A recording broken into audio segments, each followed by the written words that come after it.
Have you ever been reading a book and you just cannot put it down?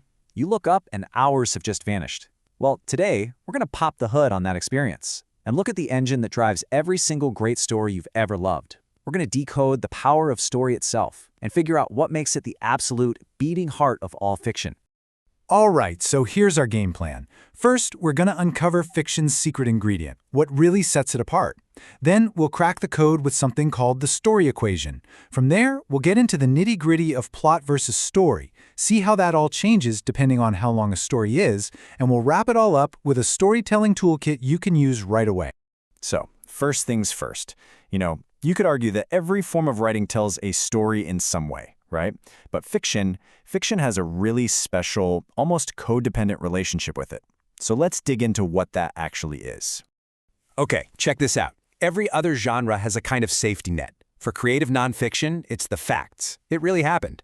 For poetry, it's the sheer beauty of the language. For drama or a movie, it's the spectacle. The actors, the special effects.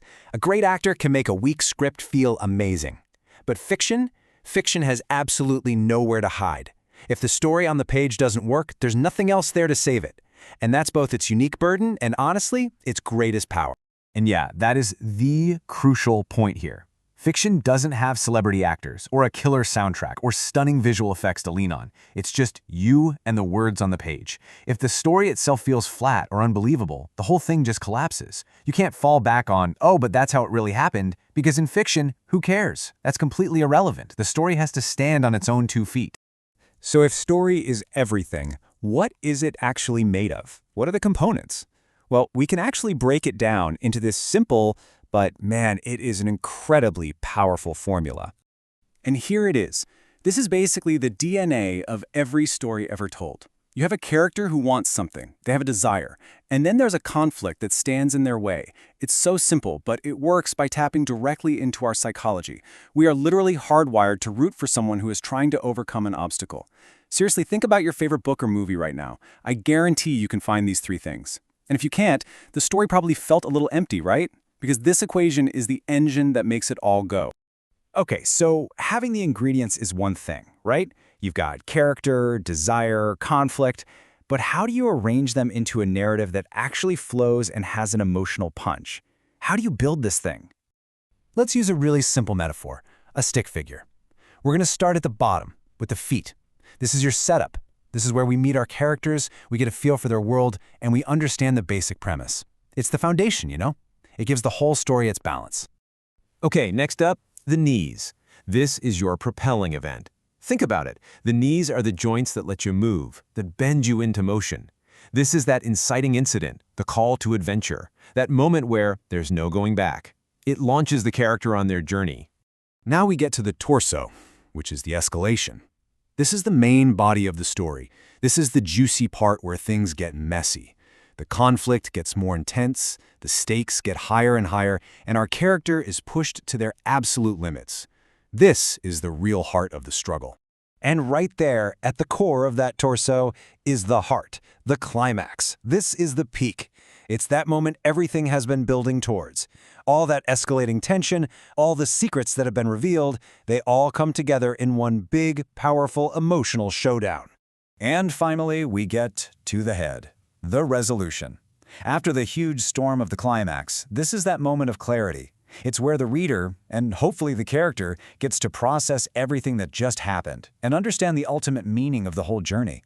It's the so what of the story that makes it stick with you. Okay, so we've got our basic structure down, our stick figure, but just listing events in order isn't enough to make a story compelling. Now, we need to talk about the art of how we tell that story. And that, my friends, is where plot comes in. Okay, this is a really, really important distinction. Think of it this way. Story is the raw footage of events, just one thing after another. Plot is the final edited film. It's the artful arrangement of those events, the flashbacks, the foreshadowing, the slow reveals, all designed to manipulate your emotions and your understanding. Plot is the difference between just a list of things that happened and a real experience. And you know what? This quote from E.M. Forster just nails the difference perfectly. The king died, and then the queen died. Okay, that's a story. It's a sequence of events. But the king died, and then the queen died of heartbreak. Whoa! Suddenly, with just those 3 little words, we have causality, we have emotion, we have connection. Now we have a plot. So a huge part of what plot does is create tension. And tension lives in that gap between what we, as the reader, hope will happen and what we expect will happen. So on one hand, we're hoping for the best, right? We hope the woman finds her boyfriend just innocently asleep. We hope the kids manage to keep the class hamster alive. We hope the man just stays quiet and avoids making a dangerous situation worse. But let's be honest. Our experience with stories has trained us to expect conflict. We expect she's going to find him with his ex. We expect some kind of disaster for that poor class pet. And we expect the confrontation with the robber to go completely sideways. It's this gap, this tension between our hopes and our expectations, that's the engine that literally pulls us through the pages. All right, so do these big ideas about story and plot apply the same way to a massive, sprawling novel as they do to, say, a tiny 2-page short story? Well, not quite. Let's take a look at how the real estate you have on the page changes absolutely everything. Just look at this progression. A novel has all the space in the world for multiple main characters, tons of subplots, and can span generations. But as that word count shrinks, down through the novella, to the short story, and all the way down to flash fiction, the focus has to become incredibly laser-sharp. A short story might just cover a few intense days in one person's life. And flash fiction? It might capture just a single, fleeting event and has to rely on one powerful image to do all of the heavy lifting. So we have covered a lot of ground. Let's pull all of this together into a handy little toolkit that you can use, whether you're picking up your next book to read or sitting down to write your own story. All right, here's your toolkit. Number 1, always start with that core equation. Character plus desire plus conflict. It's your foundation. 2, map out your narrative using that simple 5-part stick figure structure. 3, go beyond just what happened and master the how and the why with plot. 4, fuel your story with that delicious tension between hope and expectation. And finally, 5, always match your focus to your canvas. The smaller the page, the sharper your point has to be. And that really brings us to the heart of it all.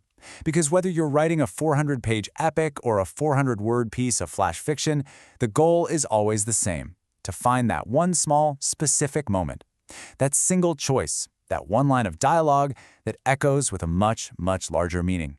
That is the magic of story.